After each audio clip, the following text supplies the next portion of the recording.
Jagan job calendar కు ఎందుకు button నొక్కలేదని TDP అధినేత చంద్రబాబు నాయుడు ప్రశ్నించారు. జాబ్ రావాలంటే బాబు రావాల్సిందేనని స్పష్టం చేశారు.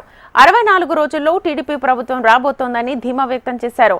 జగన్ బటన్ నొక్కితే ఆర్టీసీ ఛార్జీలు పెరిగాయని, చెత్త పన్ను వచ్చిందని అన్నారు. ఇసుక బటన్ నొక్కి తాడేపల్లికి సంపద తరలించారని ఆరోపించారు. మాడుగులలో రా కదలిరా బహిరంగ సభలో చంద్రబాబు మాట్లాడారు.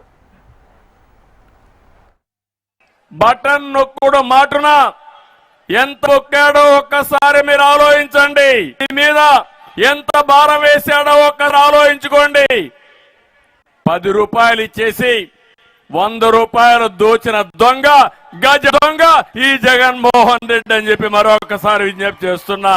ఈ జగన్మోహన్ రెడ్డి అడుగుతున్నా, నువ్వు బటన్ నొక్కడం వల్లనే 9 సార్లు కరెంటు ఛార్జీలు గాయా లేదా అని మిమ్మల్ని అడుగుతున్నా. ప్రతి ఒక్క కుటుంబం నష్టపోయారా లేదా అని మిమ్మల్ని అడుగుతున్నా. 64,000 కోట్ల రూపాయలు భారం వేశాడు.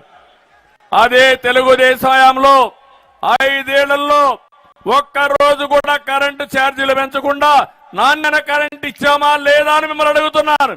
3 సార్లు నువ్వు బటన్ నొక్కిన దాని వల్ల ఆర్టీసీ రేట్లు పెరిగాయా లేదా అని మిమ్మల్ని అడుగుతున్నా. ఇంకో పక్క నీ బటన్ పుణ్యమే చెత్త పన్ను వచ్చింది, ఆస్తి పన్ను వచ్చింది, పెట్రోల్ డీజిల్ రేట్లు పెరిగాయి, నిత్యావసర వస్తువుల ధరలు పెరిగాయి. ఏమమ్మా, ఏ ఆడబిడ్డ అయినా సరే నిత్యావసర వస్తువులు కొనే పరిస్థితిలో మీరున్నారని మిమ్మల్ని అడుగుతున్నా. దిక్కుమాలిన ఈ ప్రభుత్వం వల్ల, దిక్కుమాలిన ఈ బటన్ నొక్కడం వల్ల మీ జీవితాల్లో ఎన్నో కష్టాలు వచ్చే పరిస్థితి వచ్చింది.